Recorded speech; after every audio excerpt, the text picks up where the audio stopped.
All right, guys, Tim and I are back with Game 2 of our Order and Chaos Fight Night after a thrilling Game 1 where I got shut out. It was a really exciting game. It was a good game. I was a big fan of it. It made me happy. Well, let's jump into Game 2. Dump into Game 2, actually, might be more significant. We're going to flip it up. So we got me playing the old Gagarin, and you playing the old Edward Kim. Now, let's start with you, as we have been doing. Let's start with you as Kim, Humanity's Hammer. Tell us what your Kim deck does, especially different from mine. What was your thought process? My Kim deck was...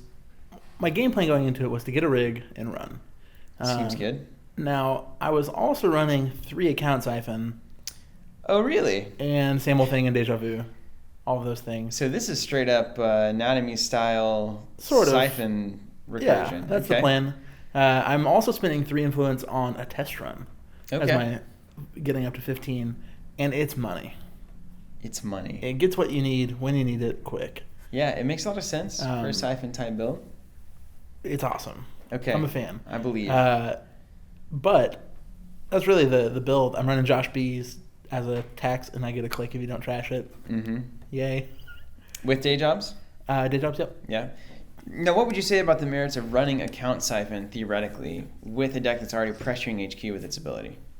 Is there anything you would answer to the critics out there that say, well, that's redundant, too redundant. They're going to protect HQ like crazy anyway. That's fine. I mean, you're breaking it anyways because you have Mimic, Yogs, and Corroder. And so it's just one of those things that I'm denying you money, I'm getting money, and I have an extra layer of Scorched protection with Kim. Yeah, and trash and hedge funds and beanstalks and those kinds of things. It's just, I think that account siphon just works really well with Kim. Love it. I thought that as well. Yeah. I think that's a great plan. Now, how are you going to get around Lotus Fields? Do you have an answer? I don't. Pass Yogg? Do you have Data Suckers? I do have Data Suckers, but that doesn't answer Lotus Fields. So Data Suckers is the answer to I was running a everything FIM, except actually, Lotus I Field. think. A 1 of FIM? Nope, I wasn't. I wasn't running a FIM. You've got no Lotus Field protection in this deck, as I remember it. Yep, 0. Well, dang. Good luck, Tim. David doesn't break it, right? No, it does not. Yeah, no, nothing. Still doesn't. Nope, nothing. 0 Lotus Field protection. Well, let's take I don't care. You got RSVPs. Take a talk about the old Gagarin. I do have RSVPs. I went in a similar route. I was trying to rush out early things, but my thought was, let's just make it a little bit more janky than anything that I've built in a long time, which is, let's just stack up a ton of barriers and rush out superior cyber walls, get some early cash, and strengthen all my barriers so that the tax is just immense. And then you couple that with the remote tax from Gagarin, and I can bluff out Jackson Howard's executive boot camps, those kinds of things, and even Will of the Wisps. And then it's like pay 1 to check it, and then lose your breaker, and then it's like, oh, now I can either take your code gate breaker or your barrier breaker to keep Central safe. So I was thinking it would be super taxing, and I would get in early cyber walls. And then on top of that, I have some 3-pointers in here that once the game's gone my way, maybe you can't get in, I throw an ice wall or some kind of barrier on that remote. You don't have your Corroder, and then I can start scoring out some 3-pointers. Uncorrodable. So that's the idea. Yeah. Got the 3 Will of the Wisp, 3 power shutdowns, but then it also serves as like, I can be cheeky and take like your Yogg or something, so you can't get through those RSVPs. Which I believe you did. I may have done game, that. Right? I can't remember. I think you did. All right. So that is our pregame report. My Gagarin, Tim's Edward Kim. We're going to go to the field and to the booth with Steven and Tim. And we are going to take a look at this fine example of Netrunner out of Order and Chaos. It's going to be a good one. Hello, Netrunner fans and players. I am Steven. And I am Tim. Thank you, Tim and Steve, for the pregame report. We're going to take it away now with the in-game look at the actual matchup here. It's Steven's, also known as mine, Gagarin Deep Space, against Tim's Edward Kim. Edward Kim. The flip of the match. Yeah, this is an inverse of the first match that we saw. Yes. So, Steven, what were you thinking whenever you built your Gagarin deck? Well, we talked about it a bit in the pregame, but I was doing RSVP as well. I like it. I understand it's essentially kind of a Lotus Field comparison, but there's something different about it. It's a lower res cost. It feels good, and I wanted to explore that. And my general thing wasn't really spending a ton of different remotes and trying to make you access all of them, but it was just like kind of RSVP quick scoring, go for it kind of deck. Yeah. And so I was going to try to rush out here with that. And the second thing is Superior Cyberwalls. I was running a ton of barriers in this deck. I wanted to make it super taxing, throw an RSVP down, and try to score a Superior Cyberwall or two to really pump those barriers up early and just make it super taxing on you. So that was the idea. You got Joshua B going out here. That tells me, oh my goodness, we may be dealing with some account siphon stuff out of old E. Kim. Or you just want some extra clicks. Just a little tag me. This is my I think I wanton forget to destruction trash deck. him once. And there's Josh. Taking a tag against Weyland. Ooh, drawn into the siphon. What a great time for that. And the day job. Draw day job. That's pretty solid there. I know. That's why I did it. But you got the tag. That's fine. I don't think you're trying to kill me here. No, you didn't even make a run, so it doesn't much matter, does it? Well, you have a tag. Oh, right. Oh, yeah, that's why that thing was a thing. How tough. But yeah, this is most definitely a tag me deck. Siphon spam. It's not Eater, though. It's actually Rig. Well, I'm nervous, and therefore I am putting the old HQ ice over the top, because I know how to run these decks, Tim, and HQ... Oh, another day job. He's working hard for the tags. Goodness gracious. Got to trash J-Beebs here. Draw day job, man. The perfect turn. And you're just tagging it up. Close counts. That's always the worst feeling as a tag me deck. Yeah, oh, it's bad. It's real bad. It's like, I just spent 2 turns. Trashing Josh, as you do. Probably should have done it last turn. It's tough. It's tough to I kind of wanted 2 to stack, really, because once you take 2, it's like you're definitely tag me. So I have a little bit better idea of how this game's going to go. If you just take 1, and then it's like, okay. Double siphons in hand. And you're drawing a ton here. I need a rig. There's a data sucker. I need a rig, Steven. The old school rig. Nerve agent. Nerve Deja vu agent, going to Deja trash. vu, yeah. Common trashies right there early on. Remotes look good here. Centrals look good. Already got one in archives. All right, we're cool here. You're fine. But the idea was to score early. Okay, we haven't had it, and here we go. Dude, ice everywhere. Look at this. You're just going for it. Just going for it. I imagine I'm just going to run that server. And as it always is, ice wall is there. Yeah, it's expected. And I'm splashing wraparound in this deck. I was worried about Eater coming into this tournament specifically because we were limited to Anarch, so it's like I figure Eater would be everywhere. And it's a great little piece of ice. 7 strength for Eater is a bummer. For 2 res cost, I'll take it. It's also tough, though, because you don't know which decks are going to be running Eater. Exactly. So it's hard to, in this style format, to justify it. Because in here, it's just another ice wall. They cost you 2. I would love for this to be a Superior Cyberwalls here, down in the remote. But it's not. I don't think it is. I'd love for it to be an What was agenda. it? Do you know? I think it's Markiel. Okay. No, wait, that was the other guy. That was the other game. I don't know what that is.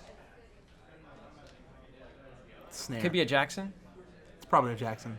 Yo! That's an executive boot camp. Executive boot camp. Gonna Searching for an trash it and asset. Search for something. I think it's going to be Jackson. Jacko. Do you have a lot of agendas in hand at this point? Yes. As I remember, I think I did. Now, I could have put the Executive Boot Camp and res a piece of ice early for 1 less, but I didn't want to show you my ice. And that's something that I think I should have. It's just, as a player, it bothers me. Right. Because I might think, well, you might be running special orders like me, and I don't want you to know that that's a need code it gate on. and Yeah. or a sentry. Now, this deck is almost all barriers, right? Almost all barriers, yes. Yeah. I think it's got a couple architects That's in what it. I thought. Architect. I love that card. Solve Advance. I want that card, Steven. You've got to want it, yeah. I want it bad. And you've got money for days. I need So a I Corroder. assume you install Corroder, but I have to assume that whatever other ice I have will keep you out. Inject all the programs, Tim. Test run, though. And a test round. Sadly, it was on click 3. Yep. Not the inject I wanted. Not the injector. The one I deserved. Mimic David Parasite. I think that I just test run the Corroder here. Or, did I? I don't remember. I think you did. Just put it on top. And I really should have, because that means that this is a 3-pointer. I'm giving you full access playing to the my R&D. which will be a problem. All right, the Yogg comes out. Test Run has been amazing in this deck, by the way. I was liking Test Run as well. Yeah, my influence in this deck is... Oh, there's a 3-pointer. Every advancement counter on agenda costs 2 extra to steal. Yeah, that's a bummer. I should just start throwing them down and advancing right now. Yep, probably. I don't think that you see many for a long time, though, right? Well, I think we're about to find out why. As I remember, that wraparound didn't stay true. Yeah. Draw. Man, you're aggressively digging here. You've got money. I need you a rig. just need the cards. Just an install advance Atlas away, man. I could maybe pull that last hostile for the game, but also running low on money on my end. You are a little bit broke. And Not completely broke, just a little bit broke. Mostly broke. I think you were hoping to draw into your Corroder without having to waste the test run on it. Right. So you could test run the Mimic, maybe. There's the same old thing with the Siphon in the discard pile, and there's the test run. Just going to pop something on top. It's going to be a Corroder. That's how you know you're really wanting to get that rig set up. I'm not even using it. I just want it on the top for next turn. You got to find it. You have to find a rig, and you have to get it installed. There's Jackson going to draw 2. We're going to start to streamline, trim this hand up a bit, up 4-0, feeling okay. Probably need to get some ice going on that R&D. And as I remember, I wasn't really finding any. It happens. Or I was finding what was in the deck, which was barriers. Which, once ever you have a Corroder installed. a little bit different, yeah. And then I have the data sucker already for a power shutdown insurance. That is very important. And you're also running Will of the Wisps in this deck, right? Yes. This is a variant on the uncorrodable deck. Very much was, I yes. remember reading your deck list. Trying to keep the barrier breaker off the table and just be as annoying as possible. Also can keep the Yogg off the table so that RSVPs stay alive forever. Yeah. I like it. I like what you're doing here. One of my favorite plays from this deck was going to be RSVP with the remote being Will of the Wisp only. And so you just you Yogg into it, and Yogg goes away, and then you score out of it next turn. That is terrifying. Yeah, it'd be a bummer, wouldn't it? Will of the Wisp is such a bummer. It's 4 costs, but... Or 4 money to trigger it, I should say. It's 0 cost, but... You check R&D there, get a data sucker counter. And I'm feeling a lot of pressure on R&D now. Really would not mind like an archer or something here. It would be just fine. Yeah. It'd be just great. I don't want you to have an archer. Archer probably should have gone a little bit heavier on the destruction, maybe some Grims or something, just to really put that pressure on. Make it super uncorrodable. All right, Jackson. Boy, we're Jackson drawing like crazy. What do you think? Should you have gone over and trash that Jackson? Probably. It's probably the right thing to do. We always trash assets in retrospect, but in the game you're just like, I don't have time for that. I've got other things to do. Ain't nobody got time for that. Yeah, it's hard. There's Beanstalk. I think I wanted Jackson to stay there because I have a medium in my hand. Yes. And so if I'm going to medium next turn a lot, and if I just miss, I'm going to run the Jackson then, and then force you to either shuffle or get rid of it finally. And I assume with how much you're drawing, it's going to be a shuffle. Forced to use the shutdown there. Not forced to, but decided to use it on the data sucker. Because I'm still thinking RSVP wants to stay alive. And there's a medium. This is a huge problem now. This is going to be accessing 1 card. Oh, he scores it. Oh, no. Oh, no. Boy, that is a money run, my friend. Oh, God. That's the medium run you deserved right there. That is the medium run you deserve. It's 5 points, 1 turn. I'll take it. I'll take that turn, Steven. Goodness gracious. If I could have that turn every turn, I would take that turn. Well, now it's just a problem. Yeah, it's tough now. Can't purge. Need to find some piece of ice, like a Lotus Field, or even an RSVP would be okay here, over the top. Lotus Field would be bad for me. I'm just looking for any kind of running ice Lotus Field here. instead? I don't think I was. I don't think you were either. Man, and drawing so much with Jackson, still just not finding anything. I think I'm finding basically like ice walls and like wall of statics. The stuff that doesn't matter. Things. Yeah. Right now. Because right now you need to keep me out. And that is ultimately the problem with the old, hey, do a bunch of barriers kind of idea. Yeah, you have to find the Will o' the Wisp and Power shutdown. Like if you had another power shutdown right now, Yeah, it would be life is a lot better. incredible. Maybe was digging for it there. If you have either of them, it's fine. But you didn't. There's a hedge. And install one over the top. All right, that might scare you off, right? No.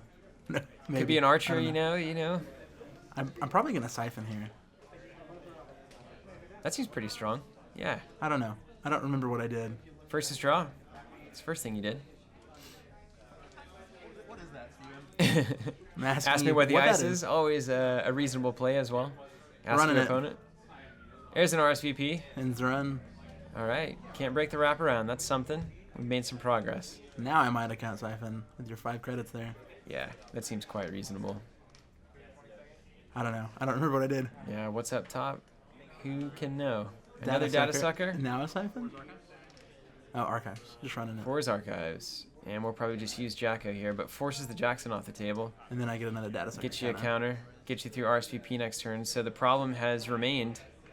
It has only temporarily been solved. That archives is a mess. It's a complete mess. And choosing the face downs to go back in. Probably some agendas here. I think it's one agenda and then some face downs. Yeah, Or face ups, I mean. hedge fund, maybe. Let's see. Let's see what econ we're rolling with. Maybe a hedge fund and a beanstalk. It's very possible. I wouldn't be surprised to see that. You're kind of low on money. There's the hedge. And there's the power shutdown, shutdown. right? That makes sense. Way better choice. Snacks S. Whoa! You see a hive. The one subroutine hive right now. Wow, all hives out. Yeah, I started chucking hives and it's like, this is just a bad wall of static now. Very. Really saw them at the wrong time. That's the problem with hive, though. Mm-hmm. Boy, early game, it's so good. And then it's so bad. And then when it's working, it just gets bad. I had 3 in there. I think 3's too many. I think it's for a specific kind of deck to run 3. Mm-hmm. If you're running a very offensive, I'm only going to try to, like, my game plan A is to kill you. Yeah. I think hive is awesome because you're not going to be scoring very many agendas. And you're just trying to keep them out. Keep them from winning before you can kill them. There's a mandatory draw. Boy, we got holes to plug, as they say. This is a problem. R&D is a leaky thing. Fickle mistress. That's what they say. You could even, heck, you could even test run a mimic out if you needed to. Mm-hmm. Got to be aware of that. Medium stays loaded. If I think I have Archives Ice to keep you out and You HQ purge. Ice, I could purge. But I don't think that you do. But that's still just such a tough gamble because you're just getting time to get your last breaker and calling it a day. Right. I'm liking my position here. First is draw. That's a hard signal. Yeah. That means there is just no. I'm probably looking for ice here to fill that void. And I'm probably thinking to myself right now. So why did you put 16 barriers in the deck? What was the reason for that? They all in the run. They all in the run. That's right. why. And there's the Will of the Wisp. That's absolutely Will of the Wisp. You're gonna get rid of that Yogg. I assume. I don't know. Yeah, I don't know. Yogg or Corrode are both okay. But I like that you have the test run to solve that problem, even with the same old thing. All right, click 1 is R&D, and we've got to hope that you don't get in here and win the game before the next turn. Scores a 1. There's my cyber walls. Trashing that one. Another Willow. 4, and that's it. Last cyber is medium doing huge work there. Woo. Well done, Tim. We're going to go to Steven and Tim in the field for the post-game report. Thanks so much for watching, guys. We'll have more Netrunner series coming for you. Tim, got anything to say? Thanks for watching. All right, we'll see you guys. Bye, guys. That medium. Dude, That medium. And here is the problem with running a ton of barriers when they can break all of them. They can get in. You know what I mean? Oh, I found a corroder. It was not uncorrodable because you had a corroder and it was protected by data sucker. My power shutdowns weren't getting at the heart of the matter here. And the will of the wisp was just too late. Yeah. Really tough decisions there. I probably made some mistakes ultimately in what's going on there. And I got a little lucky on the medium. Yeah. I saw a good chunk of cards, but I don't know. Important to note, no operations trash this game. Nope, 0 operations. Not a single Edkim Eddie did nothing. Consideration. But I think what we can take away from this is medium is still so much a power card. It's definitely a power card. So much a power card. I think it's always going to be a power card. Yeah. It's just one of those cards that wins games. How about that test run for Corroder on your last click? Mm-hmm. Just basically a 3-cost plus a draw to get your Corroder. Just 3 Daddy cost needed the double Corroder, right? To get a Corroder in your hand. And that was it. And you said it was good. And then you... you got to do what you got to do. You have to find it. And with the amount of barriers I was seeing, I just had to find it. And I was tired of drawing for it. So what happens if Will of the Wisp puts that on the bottom of the deck? Well, then same old thing, a test run. There it is. And it happens, and you can do that. So test run actually looking pretty okay there. Mm-hmm. Would you rather have that been a special order? Maybe. In that instance, certainly. In that instance, yes. But I think that test run gives you a lot more options. I'm running a lot of 1-ofs, 4 or 5 1-ofs. Mm-hmm. 1 medium, 1 nerve agent, 1 parasite, 1 David. And it gives me the option to get through something then. Certainly, test running David is pretty strong. It's like an oversighted curtain wall kind of situation. David goes on top, you get to use him again. Yeah. You can keep him in hand until they lay something down. So that's really good. And even medium, first turn you get a medium and then you access 3 times. That's not bad. And then it goes not back the worst to the turn top. ever. So yeah, there's some merit there. So test run, okay. All barriers could have worked maybe. I think it just needs some refining, and that idea could work. And then Edkim not trashing the operations, but hey. I still think he's the right person for this deck. Yeah. In a more tested environment, more over a higher amount of games. Definitely. So you were going in, you're 2-0. Mm-hmm. We're going into game 3. I got to get my act together, guys. We're going to head there. Thank you so much for watching game 2 of Order and Chaos Fight Night. We've got game 3 coming right down the pipe, so stay tuned.